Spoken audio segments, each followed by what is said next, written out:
알아두면 쓸데많은 삼국지 이야기. 39번째 이야기. 내 며느리감으로 손색이 없구나.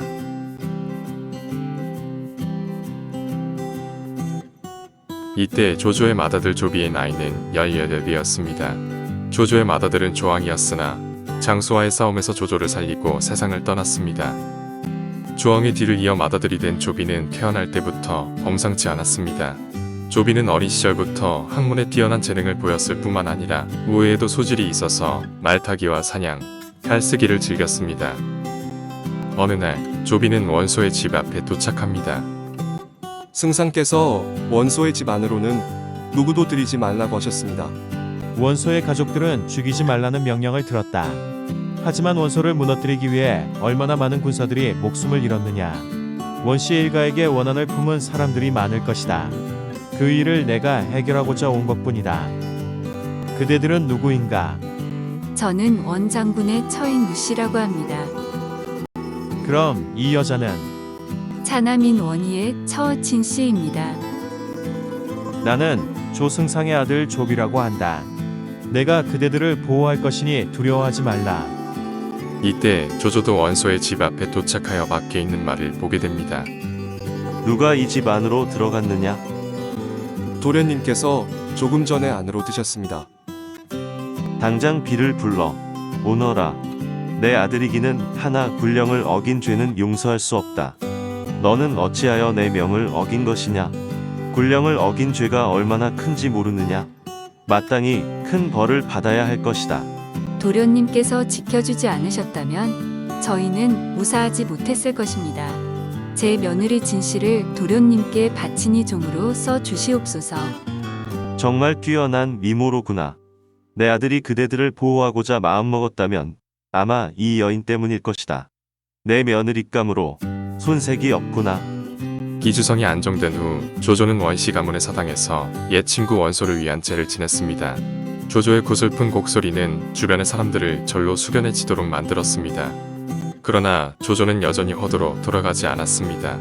아직 원소의 아들들과 조카 고간이 살아있었기 때문입니다. 허유가 없었다면 자네가 어찌 이 성문을 마음껏 드나들겠는가? 우리 모두 죽을 고비를 넘기고 이 성을 차지했어. 어째서 혼자 이 성을 함락한 것처럼 떠드는 것이오. 감히 내게 말대꾸를 하는 것이며 일개 장수 주제. 도저히 참을 수 없구나.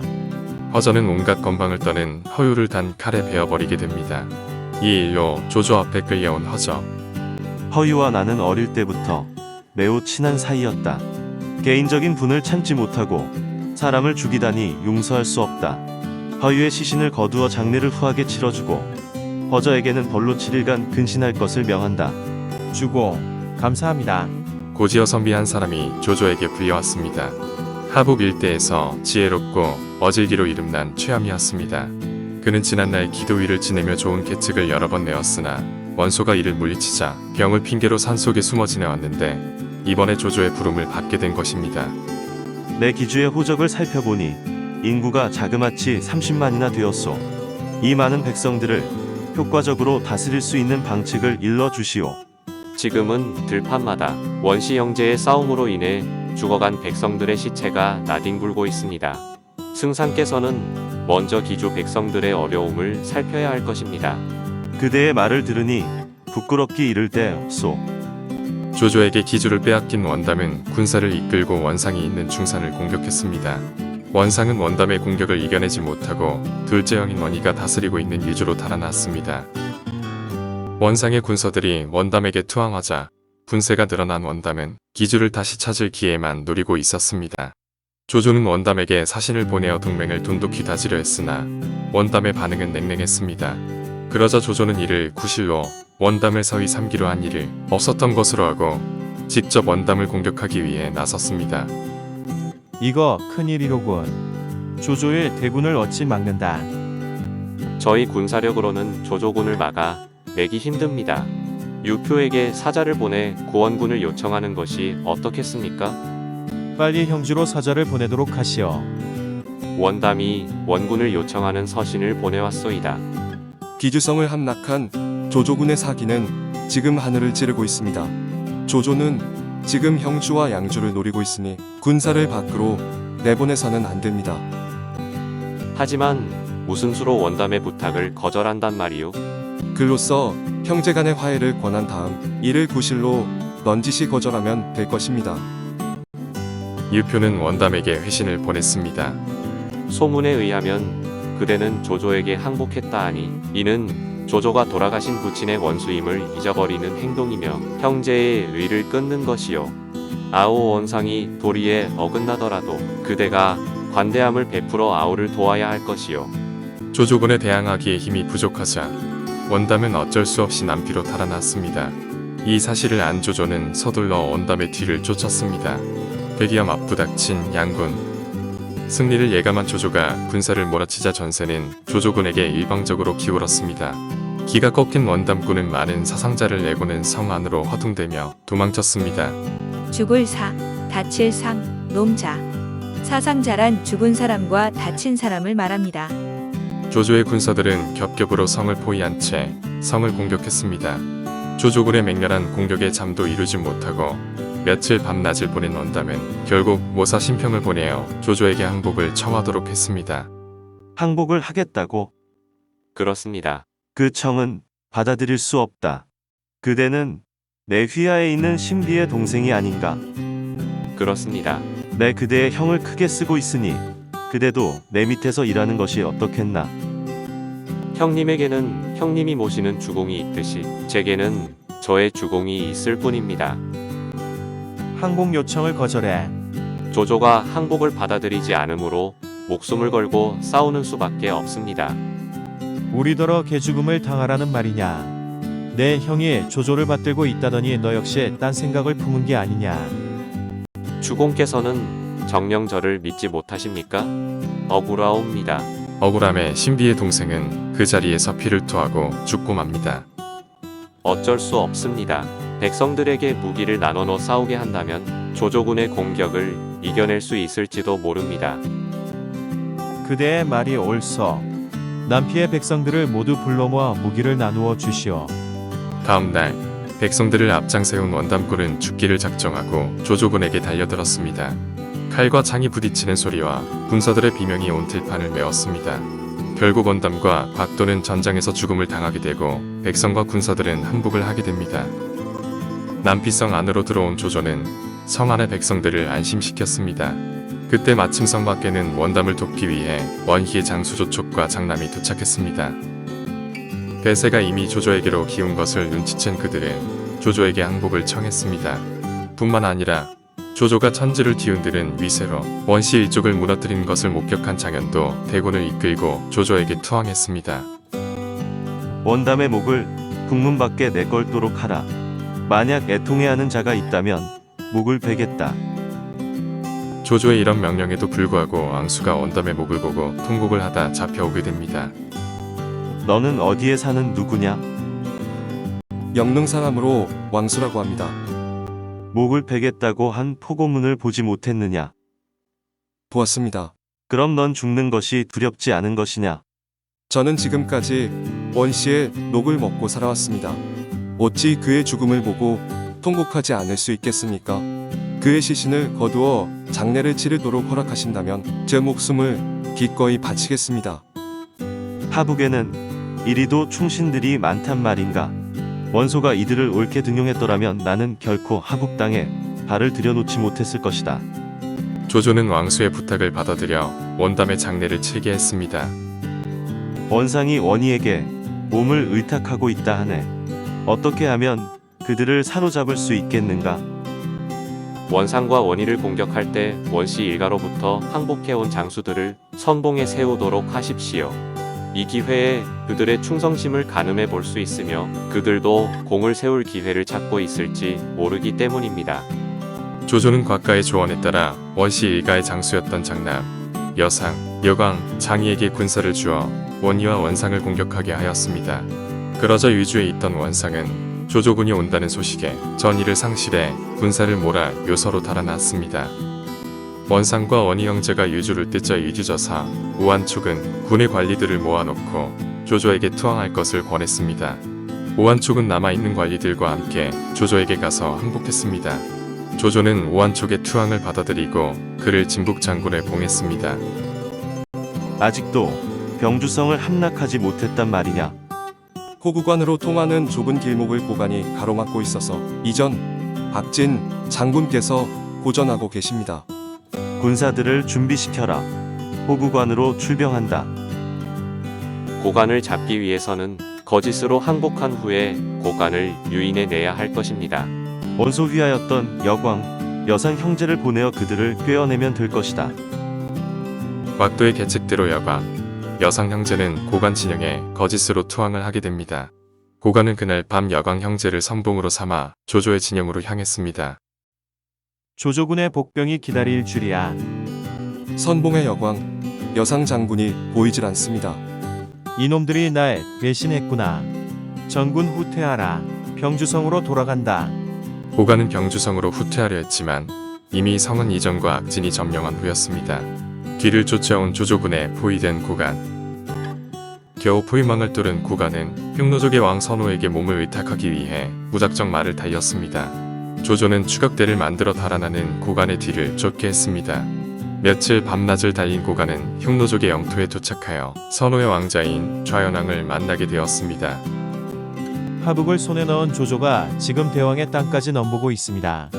저희와 힘을 모아 조조를 쳐서 대왕의 북방 땅을 보호하십시오. 우리는 조조와 싸운 적이 없는데 그가 어찌 나의 땅을 넘보겠느냐? 너는 나와 조조 사이를 이간하려는 게냐? 떠날 이 사이간. 이간이란 두 사람 사이를 멀어지게 하는 것을 말합니다. 선호를 만나지도 못하고 쫓겨난 고관은 유표에게 도움을 청하기 위해 형주로 발길을 돌렸습니다. 그러나 그는 형주로 가는 도중 도위 왕염의 군사들에게 죽임을 당했습니다. 왕염이 고관의 목을 조조에게 바치자 조조는 크게 기뻐하며 그를 여루에 봉했습니다. 조조는 이제 지난날 원소가 다스리던 영토 모두를 손에 넣게 되었습니다. 하지만 조조는 여기에 만족하지 않았습니다. 그의 야망은 끝이 없는 듯했습니다. 지금 원희와 원상은 요서 지방에 오환에 있다고 들었다. 그들을 살려둔다면 후에 큰 걱정거리가 될 것이다. 지금 요서와 요동 땅을 정벌하지 않으면 다신 기회가 없을 것이다. 요서와 요동 땅은 조조군이 한 번도 가본 적이 없는 곳이었습니다. 끝없이 이어진 사막 때문에 걷기조차 힘들었으며 황사 폭풍이 조조의 수십만 대군에게 몰아쳤습니다. 낯선 환경 때문에 곽가는 병이 들어 수레에 누워있기도 힘든 형편이 되었습니다. 내 어리석은 욕심으로 인해 그대가 큰 병을 얻게 되었으니 내 마음이 너무 괴롭소. 승상께서 베푸신 은혜의 만분의 1도 갚지 못하고 죽게 될까 그것이 두렵습니다. 어찌 그런 말을 하시오? 이 북녘 땅이 이토록 험한 곳일 줄 몰랐소. 이제 그만 군사들을 물렸으면 하오. 안 됩니다. 싸움에서 가장 중요한 것은 신속함인데 우리가 워낙 대군이다 보니 행군이 느려진 것입니다. 날랜 군사들을 뽑아 가볍게 무장시키고 이곳의 지리에 밝은 사람을 앞세워 단숨에 공격해야 합니다.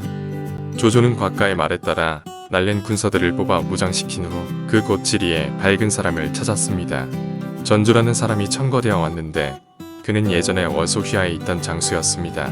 조조는 지세에 밝은 전주를 선봉으로 삼아 군사를 몰아갔습니다.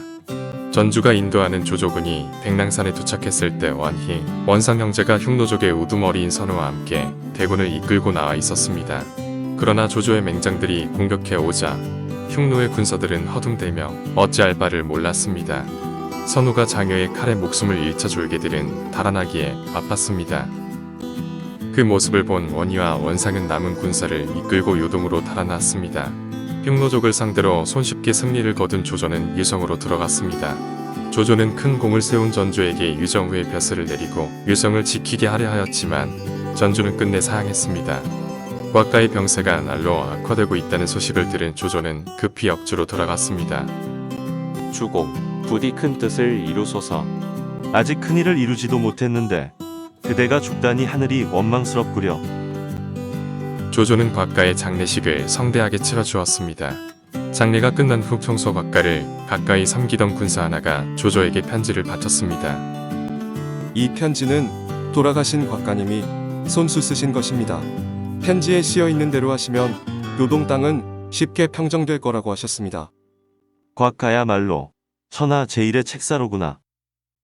며칠이 지난 후 화후돈과 여러 장수들이 조조에게 와서 구했습니다. 원희와 원상이 요동태수 공송강의 보호 아래에 있다고 합니다. 공송강은 전부터 승상께 복종하지 아니하였으니 이번에 그를 공격하는 것이 어떻겠습니까? 그럴 필요 없네. 며칠 안으로 원희 원상 형제의 목이 이리로 올 것이네. 화후돈을 비롯한 여러 장수들은 태평스러운 조조의 말에 어리둥절하기만 했습니다. 조조군에게 쫓겨 이리저리로 도망치던 원희와 원상은 요동태수 공송강 밑에 머물러 있었습니다. 공송강은 원희와 원상이 자신을 찾아오자 어떻게 할지 결정을 내리지 못하고 있었습니다. 숙부와 몇몇 신하들이 그들을 받아들이는 것에 반대했기 때문입니다. 그 형제 아비인 원소는 생전에 호시탐탐 우리 요동 땅을 공격하려고 하였습니다.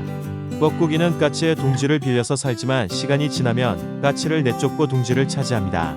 그럼 원희 원상 형제가 뻐꾸기라는 말씀이요? 그렇습니다. 이 기회를 놓치지 말고 그들의 목을 빼어 조조에게 바치는 것이 좋을 듯합니다. 먼저 사람을 보내 조조군의 동향을 알아보는 게 어떨는지요. 조조군이 쳐들어올 기미가 보인다면 그때 원희, 원상 형제를 받아줘도 될 것입니다. 그렇지 않다면 그들의 목을 조조에게 보내야지요. 공송강은 즉시 첩자를 보내 조조 쪽의 동정을 살피게 했습니다. 첩자는 돌아와서 조조군이 군사를 주둔시킨 채 조금도 움직일 생각을 하지 않는다고 전했습니다. 결국 공송강은 원희와 원상의 목을 베어버리게 됩니다. 이로써 서로 반목하여 스스로 무덤을 판 원소의 세 아들은 모두 죽게 되었습니다. 며칠 후 요동의 공송강으로부터 원희와 원상의 목이 담긴 나무 상자가 조조에게 도착했습니다. 주공의 말씀대로 공송강이 정말 원희 형제의 목을 보내왔습니다. 곽가의 예상이 조금도 틀리지 않았구나. 그도 저승에서 기뻐할 것이다. 그게 무슨 말씀이십니까? 그대들은 곽가가 죽기 전에 내게 편지를 남긴 것을 기억하는가? 예, 주공.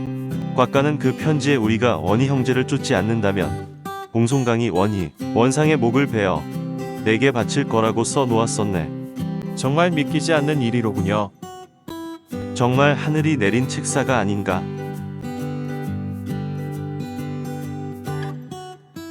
40번째 이야기. 정몽아야, 내가 나를 구해다오로 이어집니다.